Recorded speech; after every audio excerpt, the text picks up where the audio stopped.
이제 시간입니다. 에베소서는 이제 크게 두 부분으로 나눌 수 있거든요. 1장부터 3장까지는 전반부로 볼 수 있는데, 이 전반부에서는 기독교 교리, 특히 교회에 관한 말씀을 나누고 있습니다. 그래서 에베소서 1장부터 3장까지는 예수 그리스도에 대한 얘기가 참 많이 나와요. 그리스도 안에서. 그리고 오늘 본문 23장에도 머리 대신, 교회의 머리 대신 예수 그리스도. 그러니까 교회가 무엇인가, 또 교회를 이루고 있는 우리 성도들이 어떤 정체성을 갖고 살아갈 것인가에 대해서 1장부터 3장까지 나와 있고요.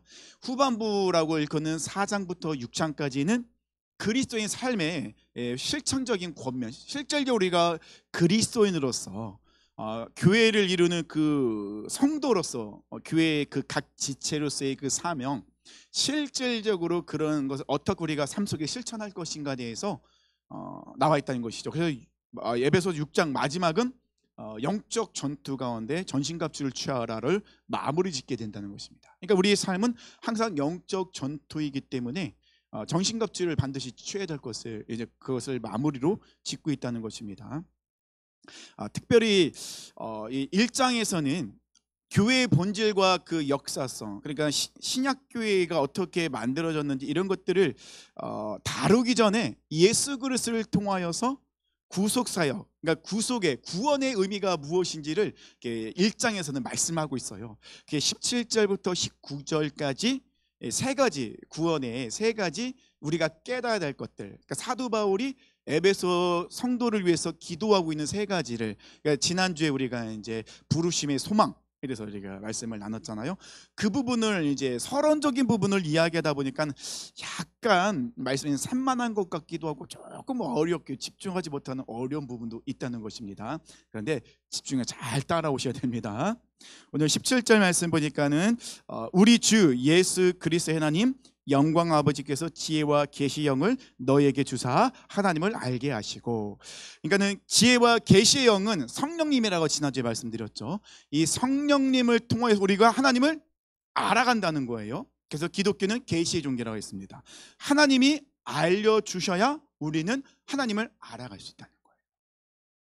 하나님이 근데 이 계시형으로 알려주셨는데 정확하게 성경 66권을 통하여서 우리가 하나님을 알아갈 수 있도록 하나님은 다 우리에게 계시해 주셨다는 것입니다. 그래서 이 지혜라는 것은 그리스도를 통하여 하나님께서 행하신 일을 깨닫고 이해하는 것이고, 계시라는 것은 이 그리스도를 통하여 하나님의 비밀을 알아가는 것.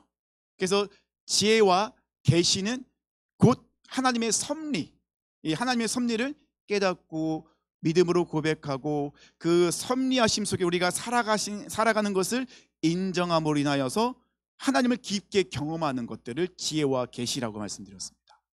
그래서 하나님의 섭리, 우리 삶 가운데서 하나님이 우리 가운데 어떻게 역사하셨는가. 근데 하나님의 섭리를 이야기할 때는 반드시 이야기할 게 선택과 예정에 대한 부분들 우리가 꼭 기억함으로 인하여서 그 하나님의 선택하시고 하나님의 자녀로 예정하심 속에서 하나님의 섭리 안에서 우리가 살아가고 있다. 이 하나님의 섭리를 우리가 깨달으면 깨달을수록 우리에게는 믿음의 성장이 일어나게 된다는 것이죠. 그래서 사도 바울은 계속해서 하나님을 한번 알아간 것으로 끝내지 말고 지속적으로 성장해야 된다는 걸 계속해서 말씀하고 있다가 말씀드렸습니다. 그러면서 사도 바울은 계속해서 어떤 말씀을 합니까? 지혜와 계시형을 통하여서 우리의 마음의 눈을 밝혀주셨다고 했죠. 눈을 밝히다라는 것은 창세기에 나와 있는 사탄이 이 아담과 하와를 유혹할 때 너희 눈이 밝아져 너희가 하나님처럼 된다라는 그 유혹의 말씀과 대비를 이룬다고 했습니다. 사탄이 이야기한 것은 굉장히 교묘한 권모술수라고 얘기했잖아요.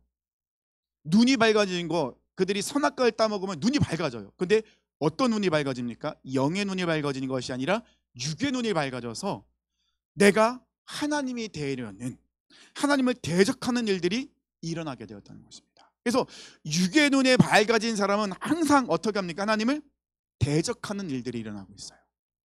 그래서 계속해서 내가 하나님이 되려는 모습, 이런 모습이 계속해서 일어나고 있는 상황 속에서 성령님을 통하여서 우리의 마음의 눈이 밝아지면 우리의 육의 눈이 밝아지는 것이 아니라 영의 눈이 밝아짐으로 인하여서 하나님이 어떤 분인지를 알게 되고 우리의 육적인 모습이 어떤 건지를 알게 됨으로 인하여서 우리는 육의 모습을 버리고 영의 모습으로 하나님을 섬기는 자의 모습으로 나아갈 수 있다고 말씀드렸습니다. 그래서 이 사도 바울은요, 계속해서 기도하고 있는 건데 세 가지를 기도한다 말씀하셨습니다. 성도들의 마음의 눈이 밝아져서 구원이 의미하는 세 가지를 이제 기도하는 마음으로 알려주는데, 이게 17절부터 19절까지 나와 있다 말씀드렸죠. 그 지난주에 첫 번째로 하나님의 부르심의 소망에 대해서 우리가 말씀을 나눴죠. 이 부르심의 전제는 하나님이 우리를 선택하셨다는 거, 그리고 하나님의 자녀로 예정하셨다는 것, 그것이 부르심이라는 것입니다. 하나님이 우리를 부르셨다는 것, 선택하셨다는 건, 우리를 하나님의 자녀로 예정하셨다는 것은 분명한 목적을 갖고 우리를 부르셨다는 거예요. 그냥 우연히 우리를 부르신 것이 아니라, 우리가 우연히 하나님을 알게 된 것이 아니라 하나님께서 정확하게 우리의 이름을 부르셨다는 거예요. 사도 바울은 근데 부르심으로 끝나지 않고 뭐라고 있습니까? 부르심의 소망까지 갔다는 거예요. 부르심의 소망이라는 것은 무엇입니까? 우리는 구원받은 자들은 이 세상에 소망을 두고 있는 것이, 썩어 없어질 이 세상에 소망을 두고 있는 것이 아니라 영원한 우리의 기업이 되시는 하늘나라에 소망을 두고 살아가는 자들이다. 그래서 구원받음으로 인하여 부르심의 소망을 갖고 있는 사람들은 이 세상 속에서 거룩하고 흠이 없는 성도로 살아갈 수 있고, 이 세상에서 예수님처럼 하나님의 자녀답게 진정한 그리스도인으로 살아갈 수 있다는 것입니다. 즉 우리는 이 세상에서 하나님의 말씀을 살아낼 수 있다는 거예요. 왜냐하면 우리는 부르심의 소망을 갖고 있기 때문에. 우리에는 이 세상에 소망을 두고 있는 삶이 아니기 때문에. 그래서 우리가 새벽에는 베드로전서 큐티를 하고 있거든요. 베드로 사도는 그런 우리를 향해서 뭐라고 말씀하고 있죠? 나그네라고 이야기하고 있다는 것입니다. 나그네는 이 세상에서 우리가 나그네, 순례자의 길을 가는 사람들의 모습은 어떤 모습입니까? 이 세상에 집이 있는 사람이 아니라 그들은 집은 따로 있다는 거예요. 그래서 베드로 사도도 그래서 우리를 향해 나그네, 저 천상을 향해 하늘나라를 향하여 달려가고 있는, 그 천성을 바라보며 가고 있는 나그네라고 표현을 하고 있다는 것입니다. 그래서 에베소서의 그 말씀과 이 베드로전서의 말씀이 그런 부분에서 일맥상통하고 있다고 제가 말씀드렸었죠. 우리는 하나님의 부르심의 소망을 갖고 살아가는 구원받은 자들이라면 이 세상 속에서 하나님의 자녀답게 살아가야 된다는 거예요. 하나님의 자녀답게 살아간다는 것은 이 세상의 가치관에 흔들리지 말아야 된다는 거예요. 물질과 명예와 또 그들이 성공하기 위해서 사용하는 그 모든 가치관, 우리에게는 통하지 않는다. 우리는 여전히 하나님의 말씀이 우리의 삶의 가치관이며 기준이기 때문에 항상 하나님의 말씀에 어떻게 우리에게 말씀하고 있는지, 기록되어져 있는지를 점검하고 그 말씀을 붙들고 참다운 그리스도인으로 살아가야 된다는 것. 종교인이 아닌 그리스도인으로 이 세상 살아가야 한다는 것이 하늘의 소망을 든 자들의, 부르심의 소망을 든 자들의 모습이라는 것이죠. 자, 그러면 구원받은 자들의 두 번째 모습을 우리가 깨달아야 되는데, 그것이 이제 18절 말씀에 나와 있죠. 너희 마음의 눈을 밝히사 그의 부르심의 소망이 무엇이며 성도 안에서 그 기업의 영광의 풍성함이 무엇이며. 그러니까 두 번째는요, 성도 안에서 그 기업의 영광의 풍성함이에요. 어렵죠. 이게 도대체 무슨 말을 하는 건지. 아니, 성도 안에서 그 기업의 영광의 풍성함이 도대체 뭐야? 의가 계속 들어가니까 도대체 이게 어디에 집중을 하고 있어야 되는 거야? 이게 되게 헷갈린다는 거예요. 근데 이게 알고 보면 굉장히 쉬워요. 우리가 잘 알고 있는 내용이기도 해요. 자, 성도 안에서 그 기업의 영광의 풍성함이라고 했을 때 이거를 원어적으로 조금 더 쉽게 원어에 가깝게 이제 해석을 하면요, 성도 안에 있는, 그러니까 성도 안에 있는, 성도는 누구죠? 우리죠. 구원받은 우리. 그 우리 안에 있는 그 기업이라고 나와 있는데 조금 더 명확하게는 그의 기업이에요. 그 기업이 아니라 그 정관사 더 그 기업이 아니라 그의 기업. 그의 기업이라는 것은 3인칭이잖아요. 그러면 이 기업은 누군가의 기업이라는 거예요.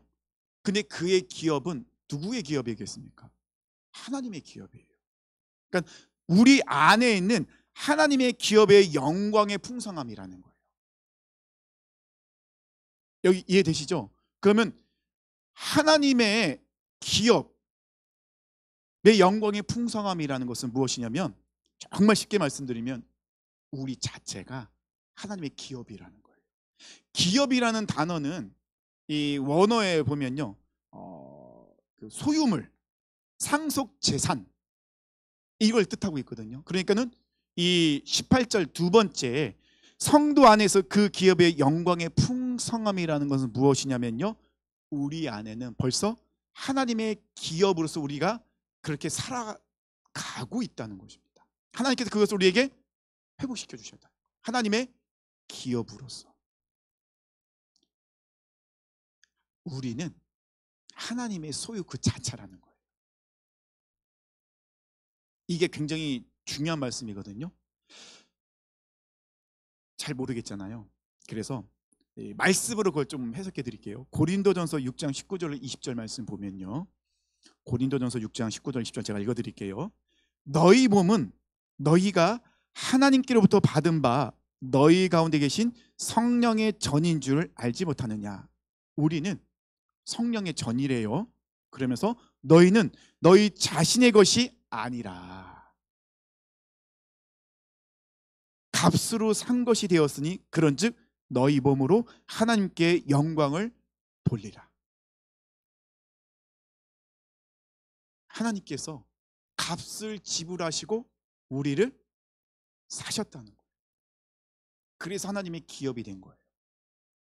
조금 더 명확하게 말씀드리면 계시록 5장 9절 말씀이에요. 그들이 새 노래를 불러 이르되 두루마리를 가지시고 그 임봉을 떼기 합당하시도다. 일찍이 죽임을 당하사 각 족속과 방언과 백성과 나라 가운데서 사람들을 피로 사서 하나님께 드리시고, 우리는 예수님의 피값으로 우리를 사서 누구에게 드렸다고요? 하나님께 올려드렸다는 거예요. 그래서 우리는 우리 자체가 하나님의 기업이 되는 거예요. 하나님의 소유가 되는 거예요. 이게 왜 중요하냐면요, 하나님께서 우리를 선택하시고 예정하시고 구속하시고 입양하시고 성령으로 인쳐 우리를 보증을 삼으셨다고 일정이 쭉 나와 있습니다. 그래서 우리는 하나님의 소유가 되었고 하나님의 기업 그 자체가 되었다는 것입니다. 그 말은 뭐냐면 원래 우리가 그런 존재였다는 거예요. 하나님의 형상과 모양으로 아담과 하와는 지음받았어요. 그래서 아담과 하와의 그 몸속에는 성령, 생명이 들어갔잖아요. 하나님의 영광이 그 안에 들어가 있던 거예요. 근데 그 영광이 어떻게 깨졌습니까? 죄로 인하여서 하나님의 영광이 깨졌어요. 하나님과 관계가 깨어짐으로 인하여서. 그래서 로마서 3장 23절에 모든 사람이 죄를 범하였음에 하나님의 영광이 이르지 못하더니, 원래 우리가 하나님의 영광이 우리 안에 들어와 있었어요. 왜냐하면 하나님의 영이 우리 안에 들어왔잖아요. 하나님의 형상과 모양 우리가 지음받았잖아요. 그럼 어떻게 알 수 있을까요? 아담은요, 동물들의 이름을 지어요. 피조물인 모든 동물은요 아담에게 다 순종해요. 왜요? 아담에게는 하나님의 형상과 모양을 지은 하나님의 영광이 그 안에 들어가 있기 때문에. 그래서 아담이 이름을 지으면 그 동물들의 이름이 돼요. 이름을 지어준다는 것은 무슨 뜻을 의미합니까? 권위자라는 뜻이에요. 아무나 그 이름을 지을 수 없습니다. 그죠? 보통 우리가 이름을 지을 때 누가 이름을 지어줍니까? 부모님, 아니면 할아버지, 아니면 내가 존경하는 분으로부터 이름을 받는다는 거예요. 그분이 그 이름 안에는 그 영혼을 볼 때 간절히 소원하는 것들 담아서 이름을 지어주잖아요. 이름을 지어준다는 것은 권위가 있다는 거예요. 아담은 그런 권위를 갖고 있었어요. 누가 주셨기 때문에? 하나님이 주셨기 때문에. 그래서 이 아담 안에는 하나님의 권세와 능력과 위엄이 있었다는 겁니다. 그런데 아담이 죄를 지음으로 인하여 그 모든 것이 다 깨어졌어요. 그래서 하나님의 영광에 이르지 못한 거예요. 그 영광이 하나님께 나가지 못하는 거예요. 다 깨어졌기 때문에. 그래서 우리는 이 죄의 본성 때문에 우리는 너무너무 힘겹게 살아가고 있어요. 로마서에서 이런 모습을 아주 적나라하게 드러내고 있죠. 로마서 1장 28절 32절까지 말씀 보면요, 또한 그들이 마음에 하나님 두기를 싫어하매 하나님께서 그들을 그 상실한 마음대로 내버려 두사 합당하지 못한 일을 하게 하셨으니 곧 모든 불의, 추악, 탐욕, 악의가 가득한 자요, 시기, 살인, 분쟁, 사기, 악독이 가득한 자요, 수근수근하는 자요, 비방하는 자요, 하나님께서 미워하신 자요, 능력하는 자요, 교만한 자요, 자랑하는 자요, 악을 도모하는 자요, 부모를 거역하는 자요, 우매한 자요, 배약하는 자요, 무정한 자요, 무자비한 자라. 그들이 이 같은 일을 행하는 자는 사형에 해당한다고 하나님께서 정하심을 알고도 자기들만 행할 뿐 아니라 또한 그런 일을 행하는 자들을 옳다 하느니라. 하나님의 영광이 다 깨어졌기 때문에 그냥 죄의 본성대로 살아가요. 악한 짓을 해요. 그러면서 그런 악한 짓을 하는 사람들도 옳다고, 이런 너무나도 심각한, 하나님 보시기에 하나님이 미워할 만한, 심판받을 만한 짓을 골라서 하는, 하나님을 대적하는 일들이 계속해서 일어나고 있었다는 것입니다. 하나님을 대적하고 하나님의 자리에 올라가려는 그의 모습. 왜냐하면 하나님의 영광이 우리 안에 다 깨어져 사라졌기 때문에. 근데 하나님은 우리를 그냥 내버려 두지 아니하시는 분이시잖아요. 하나님은 어떻게든 우리를 회복시키시잖아요. 그래서 하나님께서 우리에게 누구를 보내주십니까? 예수 그리스도를 통하여 깨어진 하나님의 영광을 회복시켜 주시는 거예요. 고린도후서 5장 17절 말씀. 그런즉 누구든지 그리스도 안에 있으면 새로운 피조물이라. 이전 것은 지나갔으니 보라 새 것이 되었도다. 하나님 우리를 새롭게 창조하신 것이 아니라, 새롭게 창조하신 것이 아니라 어떻게 완벽하게 회복시키셨다. 누구를 통해서요? 예수님을 통해서.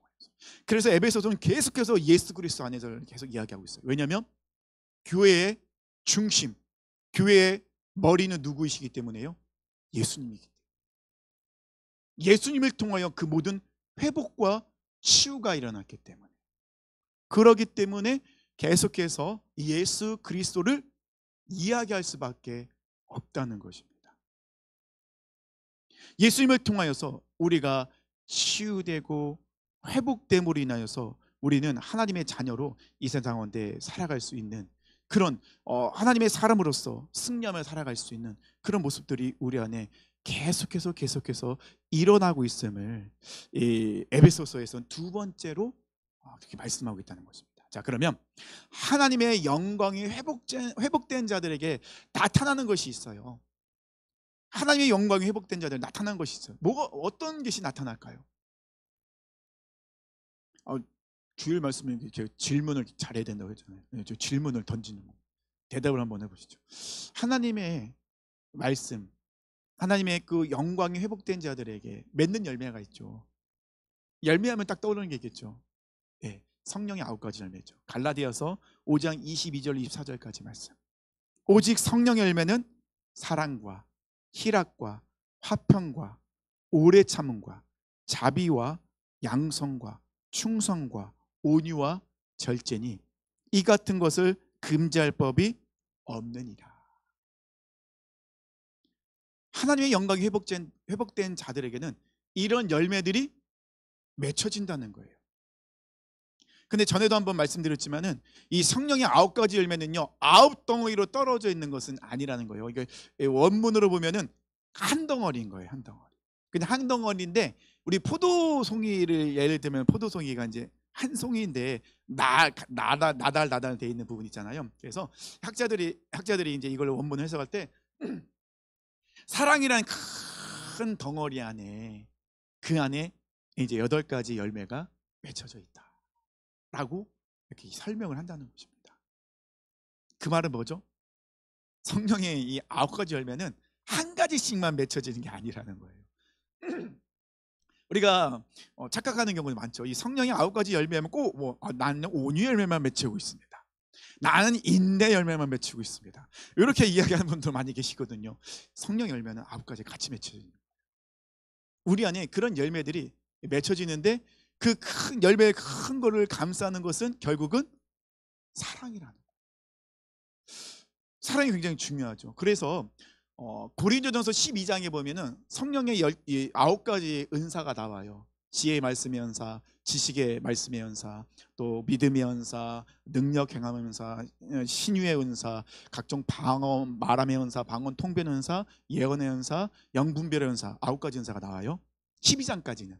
근데 고린도 13장은 사랑장이라고 하죠. 전 그래서 사랑도 성령의 은사로 보는 거예요. 사랑은 너무도 중요하고 큰 모든 걸 감싸는 은사 중에 가장 큰 은사며 기본이기 때문에 13장을 딱 떼서 사도 바울은 사랑을 설명하고 있다는 것이죠. 성령의 이 9가지 열매도 그렇고 또 성령의 이 은사도 그렇고 그 모든 것을 감싸고 있는 건 뭐죠? 사랑이라는 거예요.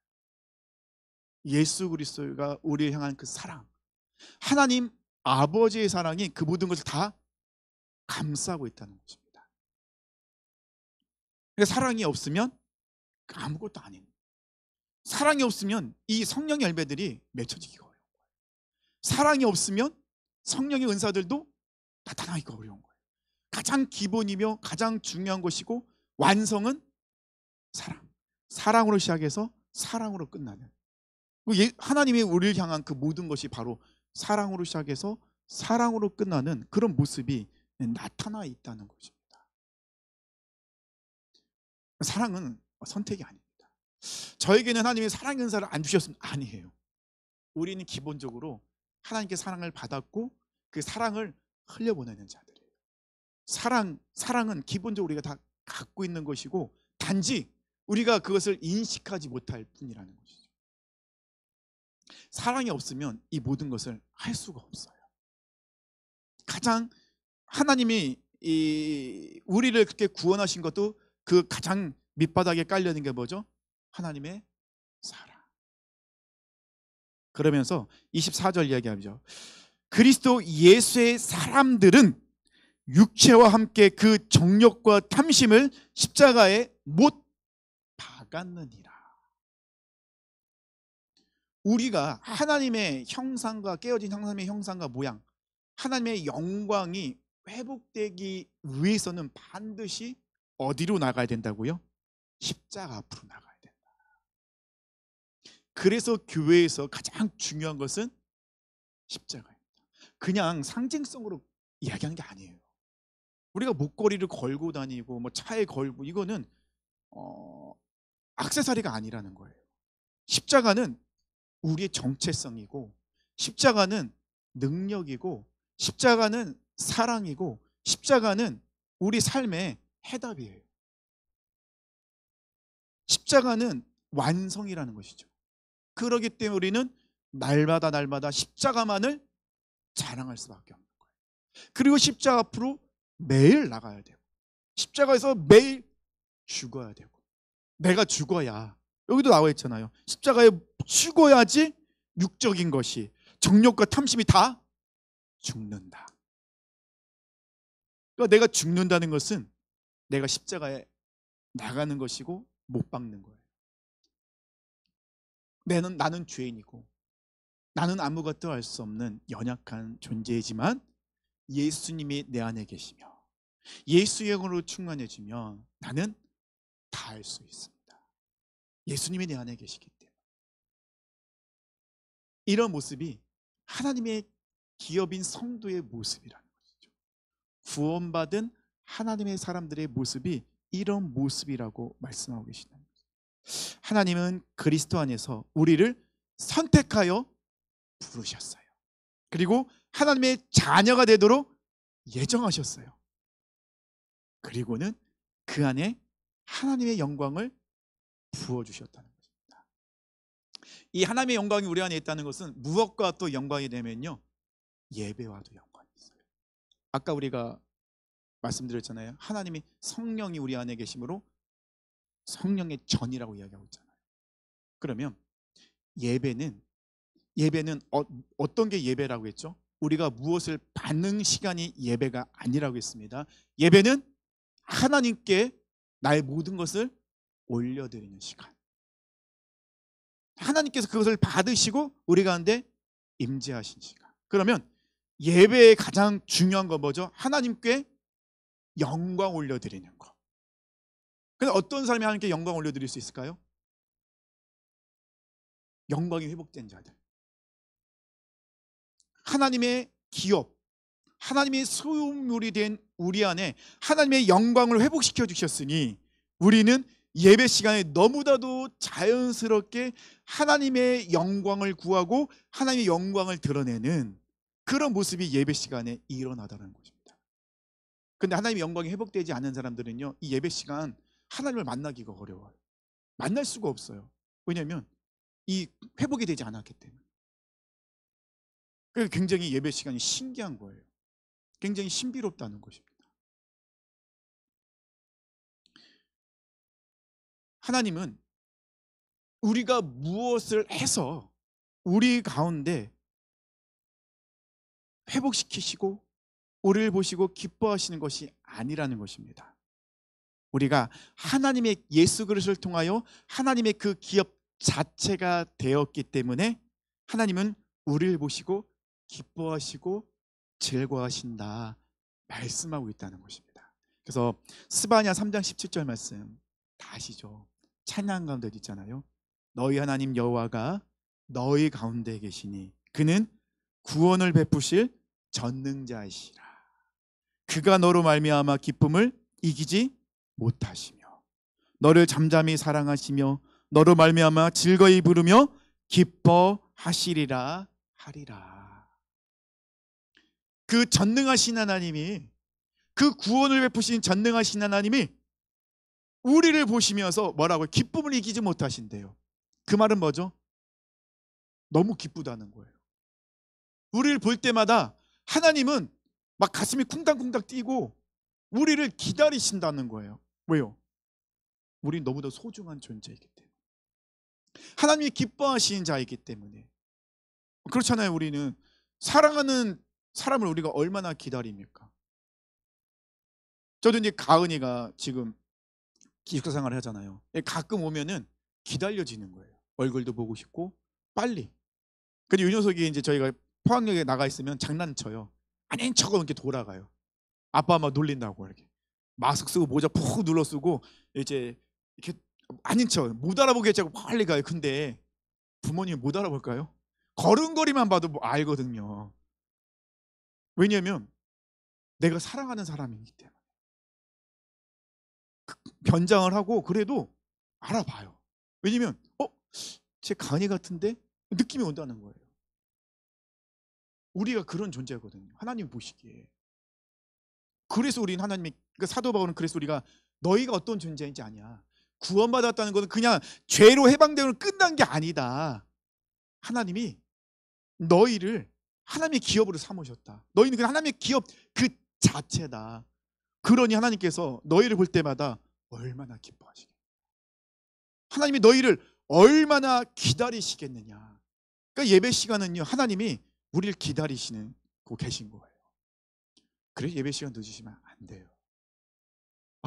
하나님이 기다리고 계신데 우리가 지각을 하면 안 되잖아요. 우리 수업 시간에 지각하면 체크되면 3번 체크하면 결석이잖아요. 하나님이 우리를 기다리고 계신 예배 시간 늦으시면 안 되죠. 그렇죠? 이번 주부터 꼭 일찍 오세요. 그만큼 하나님 우리를 생각하시고 기다리시고 소중하게 여기시는 분이십니다. 우리가 얼마나 소중한 사람입니까? 그래서 우리 입술에는 권세와 권능이 있는 거예요. 그래서 우리는 말을 함부로 하면 안 되는 거예요. 하나님의 영광이 우리 안에 들어와 있는데, 근데 그걸 가지고 말을 함부로 하면 안 되잖아요. 그래서 욕을 하지 말라는 이유가 거든요. 하나님의 기업인 우리가 욕을 한다는 건 다른 사람을 저주하는 거잖아요. 어떻게 하나님의 영광을 있는 사람들이 저주를 하면 안 되겠죠. 다른 사람을 헌담하고 또 다른 사람을 이렇게 조롱하고 이런 이야기, 그런 말하면 안 되는 것이죠. 그럼 우리는 어떤 말을 해야 됩니까? 세워주는 말, 축복의 말, 그 영혼이 잘 될 수 있도록 기도해주고 권면해주고 세워주고 격려해주고 축복해주는, 우리 입술이 그런 복된 입술이 되어야 된다는 것입니다. 우리는 하나님의 기업이며 하나님이 보시기에 가장 소중한 사람들. 그래서 우리는 구원받은 자의 이 모습이 바로 하나님의 가장 소중한 하나님의 기업이라는 정체성이 우리 안에 있어야 됩니다. 그래서 우리는 세상에 속해 있지만 세상과 구별된 삶을 살아갈 수 있다는 거예요. 자, 옆에 계신 지체는 얼마나 소중하신 분입니까? 귀한 동역자들이시잖아요. 그러면 우리는 끝까지 계속해서 우리 옆에 계신 동역자들에게 축복하고 또 기도해주고 세워주는 그런 모습이 교회 안에서의 모습, 구원받은 자의 모습이 있어야 된다는 것입니다. 그러면 교회에서만 그러는가요? 아니죠. 우리는 세상으로 파송받은 사람이니까 세상에서도 그런 삶을 살아야죠. 그것이 부르심의 소망을 입은 자들의 모습이니까요. 시편 33편 12절에 이런 말씀이 있습니다. 우리 시편 말씀 묵상했는데, 여호와를 자기 하나님으로 삼은 나라 곧 하나님의 기업으로 선택된 백성은 복이 있도다. 이 말씀 기억하십니까? 잘 모르시겠죠. 우리 말씀은 시편 말씀은 통독했는데 이런 말씀이 있었다고? 시편 말씀에? 근데 되게 놀라운 말씀이죠. 여호와를 자기 하나님으로 삼은 나라 곧 하나님의 기업으로 선택된 백성은 복이 있도다. 여기 계신 분들은 정말 복받은 분들이세요. 그 세상 그 누구보다도 가장 큰 복을 받은 사람이에요. 그러면 복을 받았으면 어떻게 해요? 누리셔야죠. 누리셔야죠. 근데 우리는 살아갈 때 그걸 너무 누리지 못할 때가 많아요. 많이 위축될 때도 많죠. 왜냐하면 자꾸 세상적인 관점으로 바라보면은 복을 받은 것처럼 느껴지지 못할 때가 많거든요. 물질도 풍족하지 못하고 건강하지도 못하고 자녀들은 속색이고 이런 모습을 볼 때마다 이게 복받은 자의 모습일까? 근데 그런 모습은 하나님의 관점으로 바라보는 게 결코 아니라는 거예요. 그건 지극히 세상적인 관점으로 바라보고 있는 거예요. 그럼 우리는 어떤 관점으로 우리는 자꾸 바라봐야 돼요? 하나님의 관점으로 바라봐야 돼요. 우리가 세상적인 관점과 우리 관점으로 바라보면 정말 이해하기 어려운 일들이 너무 많아요. 답답한 게 많아요. 하지만 하나님의 관점으로 그런 것들을 바라보면은 이해가 된다는 거죠. 이 모든 것이 하나님의 섭리라는 것입니다. 그것을 인정할 수 있고 감사할 수 있다는. 그래서 시편 기자도 분명히 이야기하잖아요. 하나님의 기업으로 선택된, 그냥 된 게 아니라요. 뭐라고요? 선택된. 정확하게 지명하에 딱 부르셨다는 거예요. 하나님의 기업으로. 우린 그런 존재들. 그러면 세상에서 당당해야 된다는 거죠. 담대해야 된다는 것입니다. 그리고 그런 하나님의 기업을 하나님이 그냥 내버려 두시겠어요? 아니잖아요. 하나님께서는 이스라엘 백성 어떻게 해요? 강제적으로 이끄시잖아요. 보호하시잖아요. 그리고 이스라엘 백성들이 광야를 걸어갈 때 어떻습니까? 물이 없으면 반석에서 물을 내세요. 먹을 것이 없으면 만나를 내려주세요. 고기가 먹고 싶으면 메추라기를 보내주십니다. 그들의 옷은 헤어지지 않았어요. 광야 40년 동안 그들의 신발도 헤어지지 않았어요. 그들은 광야에서 아무 가진 소유가 없었어요. 그런데 그들은 광야에서 굶어 죽은 사람 아무도 없어요. 목말라 죽은 사람 아무도 없어요. 못 입은 사람 아무도 없어요. 못 씻는 사람 아무도 없어요. 모두 다 풍족하게 다 누렸어요. 왜요? 하나님의 기업, 하나님의 백성이기 때문에 하나님이 책임져 주신다. 그럼 우리 삶은요? 우리 삶도 책임져 주시는 거예요. 이 정체성이 구원받은 자의 정체성이라는 것입니다. 그래서 구원받은 우리는 죄에서 해방된 것만으로 생각하면 안 된다는 것입니다. 하나님이 가장 기뻐하시는 가장 소중한 하나님의 기업이라는 것을 기억하세요. 나만요? 아니죠. 옆에 있는 사랑하는 지체들도 하나님의 기업이라는 것입니다. 그래서 교회 안에 가장 기본적인 것은 뭐죠? 하나님의 기업이라는 생각을 가지고 서로 존중해 줘야 돼요. 목사, 장로, 권사 이건 서열이 아닙니다. 하나님 주신 직분일 뿐이에요. 하나님께 부름받은 선택받은 하나님의 소유된 하나님의 우리는 기업들이기 때문에 각자의 자리에서 하나님 주신 사명들을 이루어가야 돼요. 그것이 바로 교회라고 사도 바울은 우리에게 알려주고 있습니다. 그래서 교회는 머리 대신 예수 그리스도를 통하여 하나가 될 수 있어요. 하나님의 기업들이기 때문에 하나님께 부름받은 하나님의 사람들이기 때문에 교회는 하나가 될 수 있습니다. 우리는 그 어떤 우리가 원하는 것을 얻고자 온 것이 아니라 하나님의 부르심 안에서 하나님의 역사심 안에서 하나님의 기업으로서 서로를 존중해주고 하나님의 영광이 우리 안에 나타나기에 우리는 하나가 될 수 있다는 것입니다. 사랑하는 성도님들, 하나님께서는 우리 삶에 풍성한 은혜를 내어주십니다. 오늘 본문에 나와 있잖아요. 성도 안에서 그 기업의 영광의 풍성함, 그 풍성한 삶이 우리의 삶이라는 것입니다. 하늘나라의 소망을 둔 우리, 하나님께서 가장 기뻐하시고 소중한 기업과 소유물은 우리를 통하여 하나님은 교회를 만드셨습니다.